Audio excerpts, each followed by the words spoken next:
வாங்க ஃப்ரெண்ட்ஸ், நம்ம பச்சரிசி கொழுக்கட்டை மாவு தான் எடுத்துருக்குறோம். வறுத்து எடுத்துக்கிறோம், அப்போ தான் சாஃப்டாக இருக்கும். நான் 1/2 கிலோ அளவுக்கு வறுத்து எடுத்துக்கிறேன்.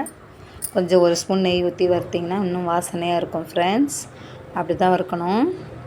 ஓரளவுக்கு வறுத்தா போதும். அதுக்கப்புறம் நம்ம தேவையான அளவுக்கு கொஞ்சம் எண்ணெய் வச்சு தண்ணி வச்சு நம்ம வெல்லத்தை ஆட் பண்ண போகிறோம். நான் 3/4 கிலோ வெல்லம் சேர்த்துருக்கேன் ஃப்ரெண்ட்ஸ். அதை தான் இப்போ ஆட் பண்ணி நம்ம கரையட்டும். வெல்லம் கரைஞ்சதுக்கப்புறம் நம்ம கொழுக்கட்டை ரெடி பண்ண போகிறோம். எல்லோரும் வீடியோ பார்க்குறீங்க டெய்லி சப்ஸ்கிரைப் பண்ணுங்கள் ஃப்ரெண்ட்ஸ்.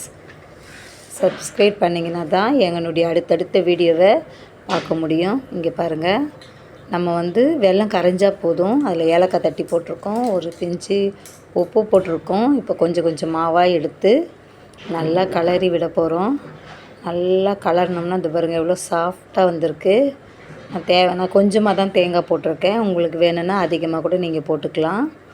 இப்போ நம்ம ஒரு இட்லி குண்டானில் தண்ணி வச்சு அடுப்பத்தை வச்சுட்டு நம்ம ஒரு இட்லி பாத்திரத்து மேலே கொழுக்கட்டையை பிடிச்சி வைக்க போகிறோம்.